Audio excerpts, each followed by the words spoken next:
Geralmente, em todas as suas obras, Dostoiévski vai trazer para a gente uma ideia ou um conflito, uma discussão ligado à moralidade. Em Irmãos Karamazov, a gente tem, por exemplo, ali a ideia do patricídio, que seria aí o assassinato do próprio pai. A trama do livro vai se desenrolar em torno de mostrar os personagens principais, os filhos, e mostrar ali o pai que é assassinado e tentar descobrir qual dos filhos que foi o assassino do pai. Em Crime e Castigo nós temos também a questão de um assassinato, mas é um assassinato que ele é impulsionado, ele é carregado, envolto numa questão filosófica. Nós temos aí o personagem principal, que é o Rodion Romanovich Raskolnikov, que é um estudante de uma vila pequena na Rússia, mas que está residindo em São Petersburgo, que é a capital nesse momento, finalzinho ali do século XIX, e ele está ali para estudar. E ele se vira, ele sobrevive ali, se sustenta dando aulas e por meio de uma ajuda que a sua mãe e a sua irmã Dunia vão enviar para ele. Porém, em um dado momento, ele se vê sem emprego, não está conseguindo mais dar aulas, e a mãe e a irmã também com dificuldade de enviar dinheiro para ele. Então ele está na pior. Ele precisa abandonar os estudos e no momento ele é indicado por um amigo a conhecer uma senhorinha usurária, ou seja, ela penhorava objetos das pessoas a troco aí de juros, Aliona Ivanovna, que era uma mulher ruim, cara, uma mulher má, valorizava pouco as coisas que as pessoas levavam até ela, além dos juros, né? O Raskolnikov, primeiro, ele vai penhorar um anel de ouro que ele tem, depois ele vai até ela novamente para levar um relógio. E ele tem uma cosmovisão que é a seguinte: ele divide a humanidade entre pessoas excepcionais, pessoas extraordinárias, do qual ele vai colocar Napoleão como o grande exemplo aí de excepcionalidade, de pessoas extraordinárias. Ele é muito fã de Napoleão. E as pessoas comuns, que na sua cosmovisão, na sua concepção, são consideradas como piolhos, pessoas comuns. Piolhos. Por que piolhos? Porque a ideia é que essas pessoas comuns, elas talvez seriam menos pessoas do que as extraordinárias, num sentido de que seria muito mais viável você manter viva uma pessoa extraordinária do que uma pessoa comum. Pensando nessa estrutura, e aqui eu estou simplificando muito a ideia que o Raskolnikov tem em mente, ele vai pensar o seguinte: por que então que eu, estudante, uma pessoa brilhante, uma pessoa de futuro, novo, preciso viver nessa pindaíba, passando fome, tendo dificuldade de me manter nos estudos, e essa senhora é uma senhora já idosa, já viveu o que tinha de viver, não tem nada para contribuir com a humanidade, tem muito dinheiro e vai morrer, e inclusive a senhorinha já tinha deixado no testamento que o dinheiro dela iria para um mosteiro, sendo que aquele dinheiro poderia ajudá-lo então a seguir a sua vida. A irmã dele, a irmã do Raskolnikov, Dunia, a mãe envia uma carta para ele anunciando que a irmã vai se casar, e entende-se nessa carta que esse casamento dela é um casamento arranjado e não por amor e não por algo que ela quer, mas ela está praticamente se vendendo para que, por causa daquele casamento com um homem rico, ela continue tendo como sustentar o irmão. E o próprio Raskolnikov, mesmo tendo esse pensamento, essa cosmovisão de dividir as pessoas e de que então seria possível a morte dessa senhoria, se com a morte dela ele, que é uma pessoa excepcional, se beneficiasse daquilo, ainda assim é um personagem muito ambíguo, porque você vê constantemente ele tirando dinheiro, o pouco que ele tem, para ajudar outras pessoas. Ele encontra com o Marmeladov, que é um bêbado, que tem uma filha adolescente, que se prostitui, e ele é um homem, realmente, o texto mostra um homem viciado.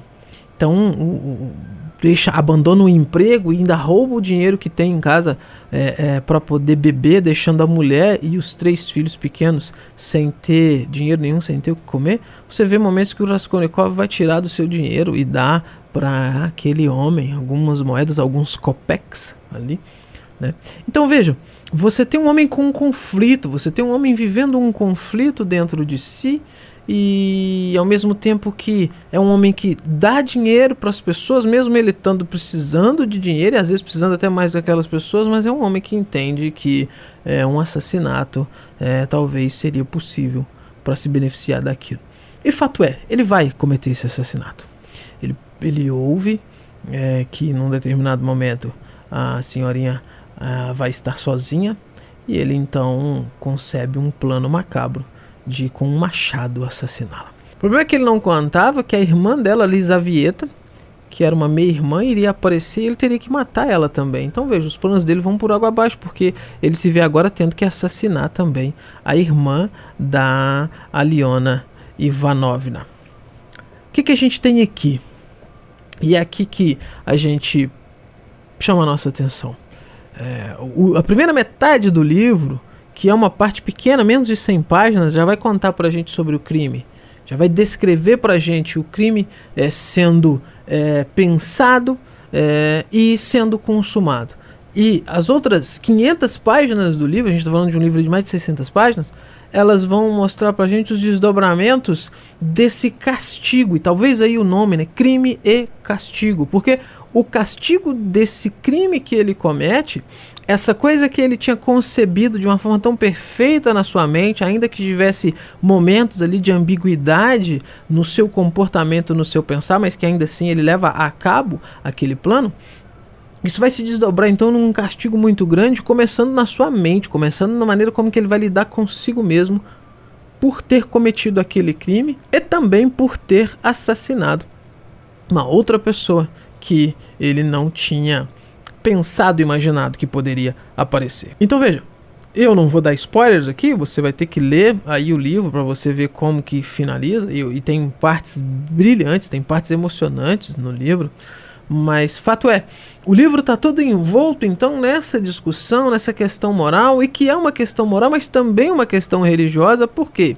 o miolo, a discussão principal na época que o Dostoiévski escreve e que vai permear as obras de Dostoiévski, de novo, tanto Crime e Castigo quanto Irmãos Karamazov, é aquela ideia então de que se Deus não existe, tudo é permitido. Se Deus não existe, essa ideia então de que as pessoas são iguais e todas as pessoas são criadas aí, a imagem e semelhança do Criador, ela cai por terra. E se as pessoas então não são criadas à imagem e semelhança do Criador, você pode sim separar as pessoas em classes, em raças, onde você vai considerar certas pessoas menos pessoas do que outras, e isso então pode legitimar a cometer um assassinato, ou, como no caso dos irmãos Karamazov, isso pode legitimar matar o próprio pai, né? Ali a gente tem claramente uma revolta dos filhos contra o pai, talvez reverberando o pensamento da época da rebelião da sociedade, pelo menos da filosofia, né? Dos pensadores, a rebelião deles contra Deus. E aqui, em Crime e Castigo, a rebelião de um ser humano contra o outro, o que coloca primeiro o homem, talvez numa das obras, em rebelião contra Deus, sendo demonstrada, sendo exemplificada no assassinato do pai. Aqui, em Crime e Castigo, isso é, de certa forma, representado numa rebelião dos seres humanos entre si. Por quê? De novo, se a ideia principal é que Deus não existe, então tudo pode ser feito. Então você tem em Crime e Castigo, você tem um assassinato para levar vantagem, você tem pessoas praticamente se vendendo, você tem pessoas, a Sônia, por exemplo, está literalmente se vendendo. Ela é uma prostituta e ela se prostitui muito nova porque o pai é um bêbado e a madrasta precisa de dinheiro para cuidar das crianças pequenas, que são meio irmãos dela, então ela se prostitui para poder levar dinheiro para casa. O pai, além de ser um bêbado e não trabalhar, e além de gastar o pouco do dinheiro que tem, ele ainda vai pedir dinheiro para a filha. Ele não se, ao mesmo tempo que ele se mostra assustado e pesaroso pelo fato da filha estar se prostituindo, mas as ações dele por causa do vício são ações que o levam a explorar a prostituição da filha por causa de seu vício. Então veja, você tem muito claro essas rupturas entre as partes, essa ruptura entre os seres, muito bem demonstrada em todos esses contextos. É o que a gente tem na vida real? Ah, é claro que é, com certeza. Você pega a máquina de extermínio nazista, e quando você vê a frieza com que aqueles soldados lidavam com os prisioneiros e assassinavam prisioneiros, e depois como que aquilo vai virar uma industrialização da morte, você tem muito claro essa ideia, então, de que esses homens, eles levaram a cabo, eles praticaram essa ideia. Então, não existe moral, não existe uma moralidade, não existe Deus. Então, se isso não existe, a gente pode fazer o que a gente quer fazer, o que quiser fazer, e a gente pode então dividir a humanidade em raças. Você vê esses conflitos então acontecendo. E não só no nazismo, quando você vai para o comunismo também, que assassinou muito mais pessoas do que o nazismo, você tem essa ruptura social entre as partes muito bem demonstrada.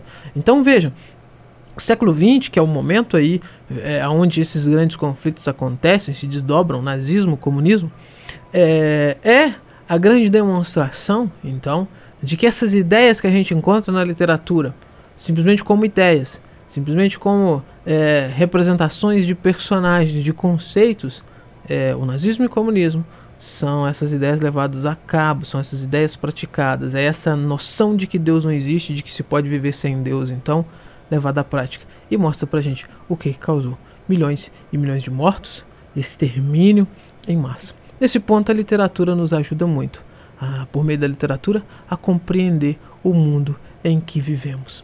E por outro lado, mostra a loucura que é um mundo onde princípios morais universais, princípios aí, ideais judaico-cristãos, como que deixar isso de lado é uma loucura, porque como que mostra pra gente como que deixar esses princípios de lado leva um ser humano a uma selvageria sem tamanho, aonde é lícito matar qualquer pessoa para se ter qualquer benefício.